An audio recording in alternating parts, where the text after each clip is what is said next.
Mga awit Kapitulo 97. Ang Panginoon ay naghahari, magalak ang lupa, matuwa ang karamihan ng mga pulo.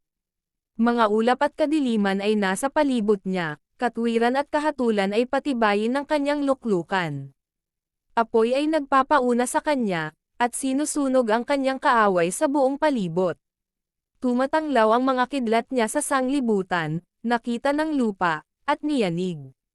Ang mga bundok ay natunaw na parang pagkit sa harap ng Panginoon, sa harapan ng Panginoon ng buong lupa. Ipinahahayag ng langit ang kanyang katwiran, at nakita ng lahat na bayan ang kanyang kaluwalhatian. Mangahiya silang lahat na nangaglilingkod sa mga larawan, nangaghahambog tungkol sa mga dayos-diyosan, kayo'y magsisambo sa kanya kayong lahat na mga Diyos. Narinig ng Sayon, at natuwa, at ang mga anak na babae ng Juda ay nanggagalit, dahil sa iyong mga kahatulan, O Panginoon.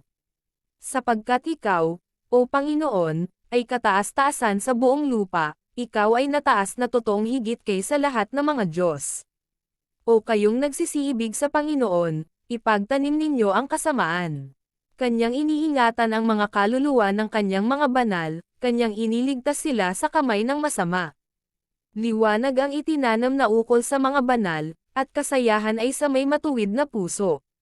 Manggatuwa kayo sa Panginoon, kayong mga matuwid, at mangagpasalamat sa kanyang banal na pangalan. Mga awit Kapitulo 98. O magsiyawit kayo sa Panginoon ng bagong awit, sapagkat siya'y gumawa ng mga kagilagilalas na bagay, ang kanyang kanan at ang kanyang banal na bisig ay gumawa ng kaligtasan para sa kanya. Ipinakilala ng Panginoon ang kanyang pagliligtas, ang kanyang katwiran ay ipinakilala niyang lubos sa paningin ng mga bansa. Kanyang ay nalaala ang kanyang kagandahang loob at ang kanyang pagtatapat sa bahay ng Israel, nakita ng lahat ng mga wakas ng lupa ang pagliligtas ng aming Diyos. Magkaingay kayo na may kagalakan sa Panginoon, buong lupa. Mangagpasimula at magsiyawit dahil sa kagalakan, oo, magsiyawit kayo ng mga pagpuri. Magsiyawit kayo sa Panginoon ng mga pagpuri ng alpa at ng tinig na tugma. Ng mga pakakak at tunog ng korneta magkaingay kayo na may kagalakan sa harap ng hari, ng Panginoon. Hamugong ang dagat at ang buong naroon, ang sanglibutan at ang nagsisitahan doon. Ay pakpak ng mga baha ang kanilang mga kamay, magawitan ang mga burol dahil sa kagalakan. Sa harap ng Panginoon, sapagkat siya'y dumarating upang hatulan ang lupa, kanyang hahatulan ng katwiran ang sanglibutan, at ng karapatan ang mga bayan. Mga awit Kapitulo 99. Ang Panginoon ay naghahari, manginig ang mga bayan.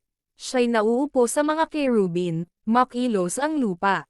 Ang Panginoon ay dakila sa Sayon, at siya'y mataas na higit sa lahat ng mga bayan. Purihin nila ang iyong dakila at kakilakilabot na pangalan, siya'y banal. Ang lakas naman ng hari ay umiibig ng kahatulan, ikaw ay nagtatatag ng karampatan, ikaw ay nagsasagawa ng kahatulan at katwiran sa Jacob. Ibunyin ninyo ang Panginoon nating Diyos, at magsisamba kayo sa harap ng kanyang tungtungan, siya'y banal. Si Moises at si Aaron sa gitna ng kanyang mga saserdote, at si Samuel sa kanila na nagsisitawag sa kanyang pangalan, sila'y nagsisitawag sa Panginoon, at siya'y sumasagot sa kanila. Siya'y nagsasalita sa kanila sa halijing ulap, kanilang iniingatan ang kanyang mga patolto, at ang palatuntunan na ibinigay niya sa kanila.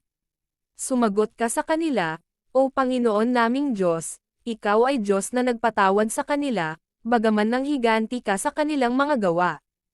Ibunyin ninyo ang Panginoon nating Diyos, at magsisamba kayo sa kanyang banal na bundok, sapagkat ang Panginoon nating Diyos ay banal.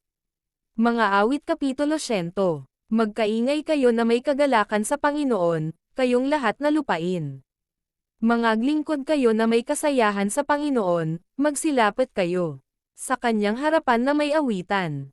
Alamin ninyo na ang Panginoon ay siyang Diyos, siya ang lam-alang sa atin, at tayo'y kanyang bayan, at mga tupa ng kanyang pastulan.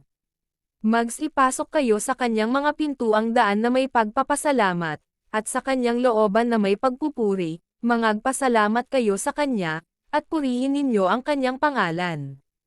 sapagkat ang Panginoon ay mabuti, ang kanyang kagandahang loob ay magpakailanman, at ang kanyang pagtatapat ay sa lahat ng salit-saling lahi. Mga awit Kapitulo 101. Aking aawitan ang kagandahang loob at kahatulan, sa iyo, O Panginoon, aawit ako ng mga pagpupuri. Ako'y magpapakapantid sa sakdal na lakad, o kailan ka paasa akin. Ako'y lalakad sa loob ng aking bahay na may sakdal na puso. Hindi ako maglalagay ng hamak na bagay sa harap ng aking mga mata, aking ipinagtanim ang gawa nilang lisya, hindi kakapit sa akin. Ang suwail na puso ay hihiwalay sa akin, hindi ako makakaalam ng masamang bagay. Ang sumisirang puri na lihim sa kanyang kapwa ay aking ibubuwal, siya na may mapagmataas na tingin at may palalong puso ay hindi ko titiisin. Ang mga mata ko'y itititig ko sa mga tapat sa lupain, upang sila'y makatahan na kasama ko, siya na lumalakad sa sakdal na daan, siya'y mangangasiwa sa akin. Siyang gumagawa ng karayan ay hindi tatahan sa loob ng aking bahay, siyang nagsasalita ng kabulaanan ay hindi matatatag sa harap ng aking mga mata. Tuwing umaga ay aking lilipulin ang lahat na masama sa lupain, upang ihiwalay ang lahat na manggagawa ng kasamaan sa bayan ng Panginoon.